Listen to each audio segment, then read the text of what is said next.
Hey viewers, George here to do another George Talks, my first impressions on a game. And if you haven't read the title of the video, I am going to talk about the game that was my most anticipated game of the year. More or less, unless something else was... No, there's definitely nothing else I anticipated more this year. I should not be doubting that. Which, of course, if you don't know me, is Kingdom Hearts Dream Drop Distance, or Kingdom Hearts 3D to make it a little easier to say, on the Nintendo 3DS. I got it on day one. I'll just hold this up. I got the special edition, because I'm just that much of a Kingdom Hearts fanboy that I grabbed that. And I've been playing it. Now, sadly, I haven't been playing as much of it as I would love to, because I've been busy playing other games and doing other little projects here and there. And, Professor Layton. If you ever play Professor Layton, that game will get in the way of anything. You'll devote too much hours into that. But we're not talking about Professor Layton. We're talking about Kingdom Hearts 3D. And I must say, after playing the demo, and I did a first impression of my impressions on the demo, and I thought the demo was great. It was fantastic. It put my expectations for it. It's pretty good. It seemed like everything was going to be fine. Thankfully, I can say safely that everything, as far as I've played, is pretty good. I do have a few little problems here and there. Of course, I will get to those. And of course, I'll also talk about all the things I really love about this game. Right off the bat, when you turn on the game, when you power on your DS, your 3DS, and you start up the game, you get obviously the opening cinematics, where it's like showing off the people who worked on the game and whatnot. The opening credits, I guess that's what we'd call it. And right off the bat, you get something fantastic here, where they showed like the cinematics on the top screen. And then they show the Fantasia Mickey on the bottom screen conducting like this music that's playing, and he's also reacting to what's happening on top of the screen. And then like about near the end or midway through it, the Fantasia Mickey leaps off from the bottom screen and joins in on the action on the top screen. Actually, takes off the costume for Fantasia Mickey and becomes King Mickey, which I thought was fantastic. It sets everything up. It's like, you're going to experience the old, you're going to experience some new things. We're getting back to the roots of what makes Kingdom Hearts great. And they do that. They get back to the roots of what makes Kingdom Hearts great, and they also add in some new elements that blend in very nicely to these old elements that we've enjoyed from Kingdom Hearts 1 and 2. So, with that said, if you like Kingdom Hearts 1 and 2, you're definitely going to like Dream Drop Distance, which is good. So, right off the bat, you get some good stuff, and then when you go to start the game, what they do is you play as both Sora and Riku throughout the story, and what they've done is they have this system called the drop system, where at certain points, well, I shouldn't say certain points, but you'll have this thing called a drop meter. When it fills up or empties or however you want, whatever the fuck it does, I'm still trying to figure out how to work the drop bar meter, because it is a little confusing, because like the way they have it set up, I'm going all over the place. So sorry if this sounds like my thoughts are going like left and right. They're not really connecting, but that's how it's going to work. So basically, what happens is you have your little bar and your meter on the bottom of the top screen, where it shows you your health, your magic, and on top of your health, this bar will start filling up, and it's called the drop meter, or the drop bar, or whatever the fuck they call it, or the drop gauge. I guess that's what they would probably call it. And once that fills up, you basically have to drop it to the next character, because you'll be forced to, or something like that. So usually, I don't really know the consequences of being forced to drop, because I tend to find I usually find a place to like either save before I drop, or like drop in a location that's relatively safe. I don't know if you become like exposed to the elements or not. Something I should probably experiment with, but I'll do that later. And when you drop, it'll show some things like, stuff that you've gained and whatnot, and you can get bonuses for the next character to use. So things like you can be a little stronger, you can have a little bit better magic, stuff that can affect the drop gauge, and what have you. And it just sort of goes back and forth between Sora and Riku. And what you have to do is you'll go to all these worlds. You start off in Traverse Town, and you have to, after you complete Traverse Town with one of the characters, that character can move on to another world, and the other character has to complete their side of the story in that to go on to the next world. And then after you've complete Traverse Town with one character, you can move on to 3 more choices of worlds. Of course, but you're going to start off with the one that has the lowest level to it, because here's my problem right off the bat with it, is you have to grind a little bit, which I guess is a little bit of a disappointment, because in any of the other Kingdom Hearts games, I never had to worry about grinding whatsoever. Because I just do my normal thing, and I would get enough levels that I'd be fine. But here, I'm finding that I stay in areas and stuff to try and grind with a character so that their level is is good enough to not only move on to another world, but to sometimes face some of the bosses in some of the worlds. And you'll find that early on it's a little difficult, or at least for me on the normal difficulty it was, which is a good thing. I'm fine with difficulty. It's just it sort of blindsided me a little bit because I'm not used to that. In all the other Kingdom Hearts games, I never had to do any grinding. It was just straightforward. I was fine. So that there is a little bit of that, but it doesn't really get in the way of the gameplay. The gameplay is basically how you expect it to be. Instead of being teamed up with Donald and Goofy and other Disney characters from the various worlds that you visit, you're teamed up with these creatures called Dream Eaters, which essentially there are these creatures that you can create using recipes that you find or you buy, and they act as your companion. You'll level them up, and you can both Sora and Riku can use any of the Dream Eaters that they both have. So, Sora could have, this bat Dream Eater, and Riku could also use them while he's in his play mode, or whatever, and level him up, and the levels will be the same and whatnot. So I really like that, because that helps even the playing fields a bit. But at the same time, you get all these different creatures, and you want to test them all out. And it sort of gets to the point where it's like with Pokemon, where and you know how in Pokemon you'll catch all these Pokemon, and then some of them you just catch and you might use once or twice, and you just sort of shelf them off in the PC. And this tends to happen a little bit in Kingdom Hearts. You'll get all these recipes, you'll buy some of these recipes, and you'll find them, and you'll start mixing some of the items and ingredients, because you'll want to try and test everything you can to find the one that works best for you. And, you'll start shelving some of the ones that you don't like, or, early on you'll shelve those ones that you just made and you test, but they're at too low of a level to work well with what you're trying to do, so you'll put them off to the side, and you'll just be focusing on, 2, 3, maybe 4 core creatures at a time. Usually what I've done is Sora has 2 creatures that are designated as his, and then Riku also has 2 creatures that are designated as his, and then you can add a third one to them, but they don't actually they're not in the party unless you want them, if you switch them out, if that makes any sense. It's really confusing, but they gain levels nevertheless because they're technically still active in the party. So there's multiple ways to get the grinding system to, not be too hectic and not weigh the gameplay down. But nevertheless, you still have to do a little bit of grinding. That's always going to be something I'm going to probably harken back to throughout this little video. Okay, so where was I going before? So yeah, you'll drop between the 2 characters, and a world isn't complete till you complete both stories. Traverse Town was really cool.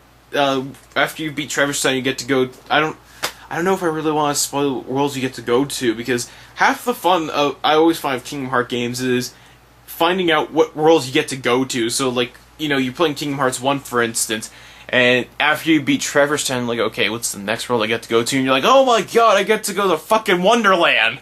At least that was my reaction. I was like, oh my god, Alice in Wonderland. I can see the Mad Hatter, Queen of Hearts, Alice, the cards, the soldier cards, that sounded really weird.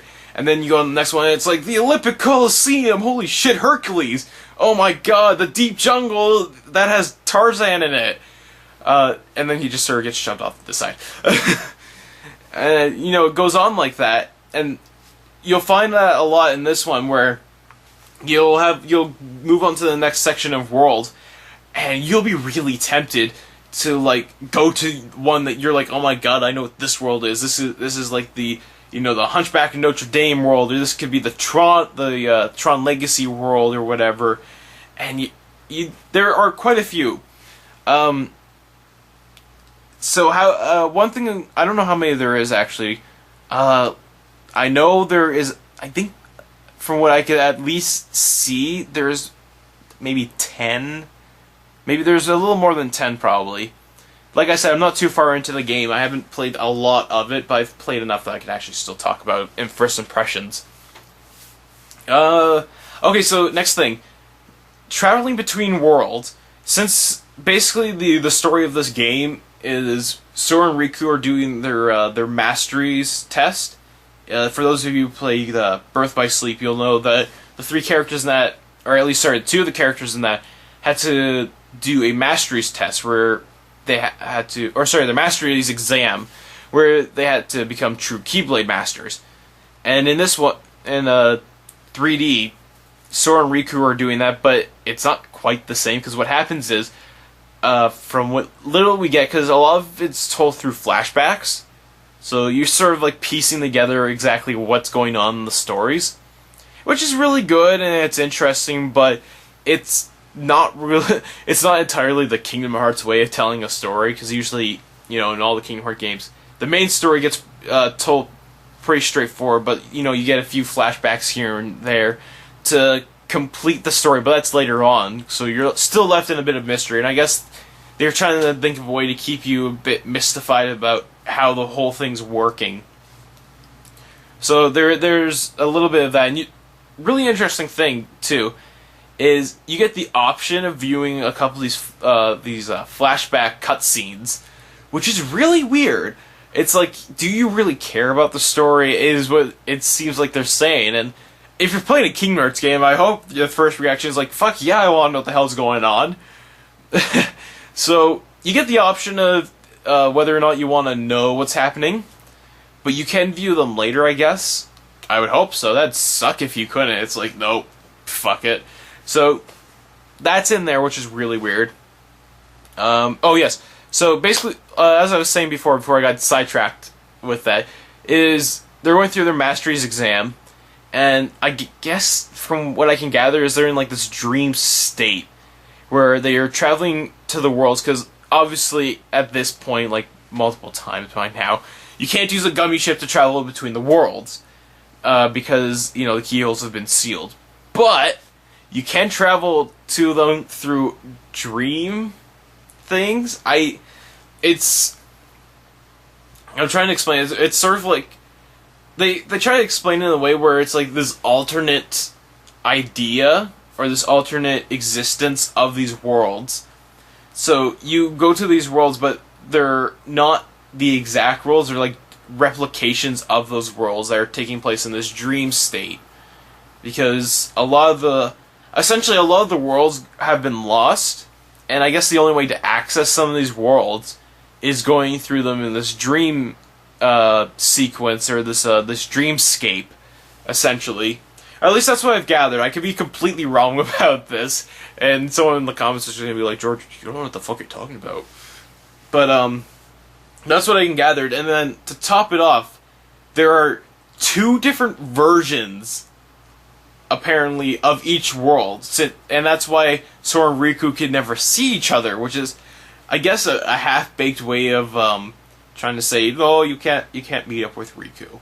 That'd be stupid. And I'm thinking, no, that'd be awesome if I can meet up with the other story and like, have events that affect the other side. But then again, at the same time, it sort of like, you know, what if your character's not there yet?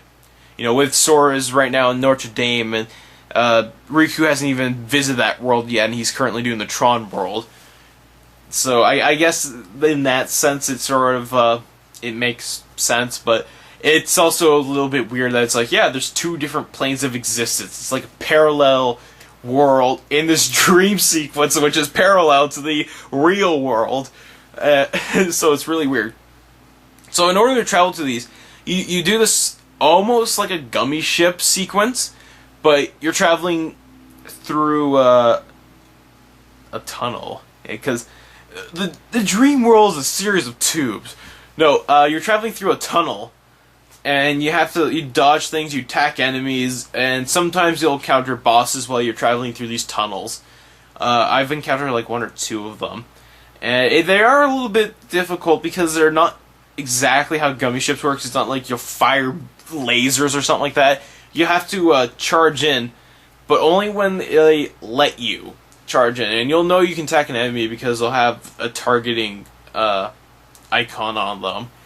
So it's interesting. It's nothing too profound. It's nothing that you're gonna hate. You're not gonna really like. It's just there, and it adds something to it.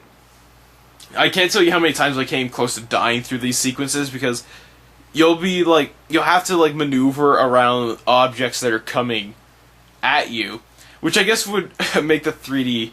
I'll get to 3D in a second. I got a few things to say about the 3D. Well, a few things, yeah. But it makes I guess it gives off the 3D effect, but not really. And you have to dodge them. It's all right. It's like I said, it's there. You're not gonna hate it. You're not gonna like it. It's not as cool as the gummy ships were. I personally really like the gummy ships, so I was really sad that they got rid of them completely after 2. But it's something. Other things, enemies, you don't face Heartless in this one. You don't face nobodies. You don't face the whatever the fuck they had in Birth by Sleep. It was like Universe or Reverses or something like that. In this one, you face nightmares, or they're like the bad Dream Eaters, essentially, which is a huge disappointment. Like, I understand because you're in the a dream sequence, dream state zone, but what sucks about it is you don't face any memorable at least at this point in time, as far as I know from playing it. You don't face off with any memorable characters. So, a little bit of a spoiler alert, I'm sorry.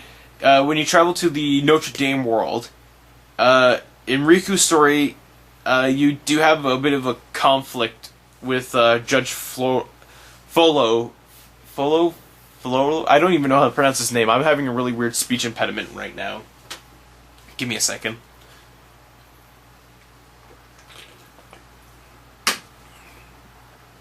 Sort of helps. So you're facing off with the judge, the evil guy from the Hunchback of Notre Dame. But you don't face off with him. You face off with this creature that he has created, or is sort of like he's tamed. It doesn't really explain how like these evil guys get a hold of these Dream Eaters, but they do. And you face off with them, and that's basically the bosses. You face off with these huger Dream Eater creatures, which for the most part is really interesting because you get some really interesting designs with some of them. Like one of the early on bosses that you face in Traverse Town is this ape monkey thing that is also Jack in the Box. It works. It's weird like that, which makes it a little more interesting, a little more creative and fun and whatnot. But it also really eliminates those moments that you've enjoyed in the other Kingdom Hearts games where you face off with these memorable villains, where like you would face off with the guy from Tarzan. I can't remember what his name was. It's like Clay or something like that. Or you'll face off with Hades, or you'll face off with, Oogie Boogie, or Ursula, or what have you. That's what made Kingdom Hearts so fun and so great, is you get to face off with these bosses with these evil, villainous characters that you know, and in some cases really love from those various franchises in the Disney universe. And here they just sort of like push it off to the side. So that's a really huge disappointment at this point. Is I haven't really experienced any bosses, or enemies for that matter, that are reminiscent of any of the Disney franchises. So that's one of those huge disappointments, and I think a lot of people... I haven't heard anyone mention that. I have to say, a lot of the complaints I'm making right now, I haven't really heard anyone say anything about them, which is really weird. Though it's gotten good feedback, which is also really good. Okay, back into what I have to say about this game. Enough what other people have to say. Where was I going to go with this? I guess another thing I should talk about concerning the Dream Eaters is... Let me just get this bad boy out. Here they are. With your game, or at least as far as if you just get the regular one, I think, or if it's just if you pre-order it, if you get the special edition, you get these cards. Where's the other one? There it is. So, at least with mine, I got these 5 AR cards, and they might not look like much. Actually, they don't feel like much either. Compared to the other AI cards, they're a little bit flimsy.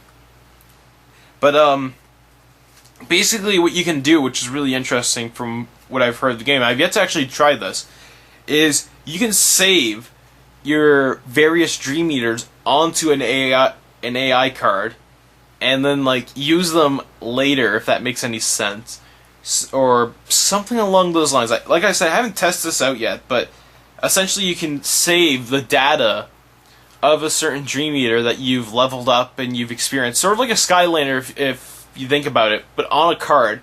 And then you can change them later. It's sort of like using a memory card. It doesn't make any sense. I don't know why you would use it. I guess if you have a friend or something like that and you can, like, battle them. I know you can. There's a multiplayer option where it's like you can battle your Dream Eaters with each other. Sort of like Pokemon, once again. Or, like, maybe your friend can borrow your Dream Eater, so it's like, oh, man, George, I need your help. I want to borrow that dog creature you have, or that bat creature that you call Commodore, which I did. So, like, I'll just save it onto this card for you. There you go. I don't know. I guess that's what they're going in mind with, like, allowing that sharing option, but it doesn't make any sense.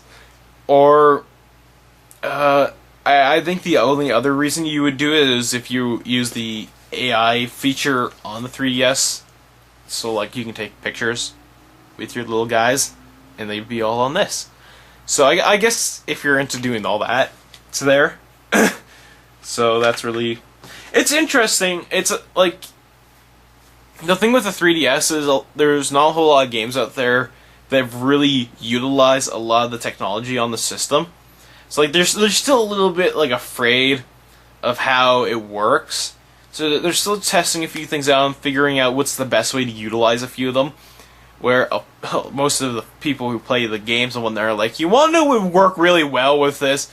A fucking ghost hunting game. I've gone into detail about that.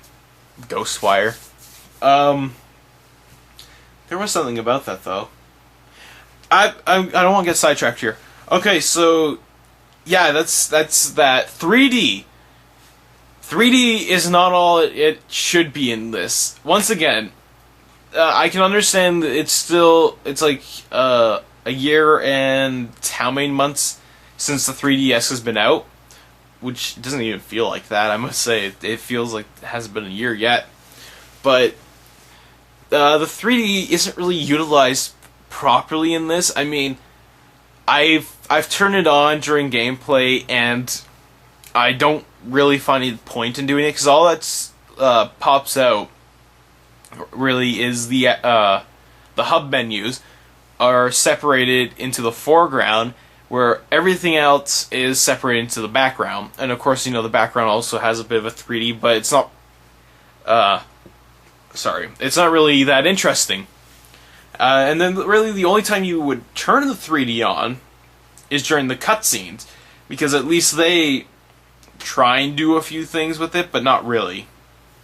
So 3D is a little bit chucked off to the side with this, which is alright. I mean, I'm still trying to find a game out there where no matter what, I would always play it in 3D. But a lot of the games I've played on the 3DS, and I've played quite a few too many that I would like.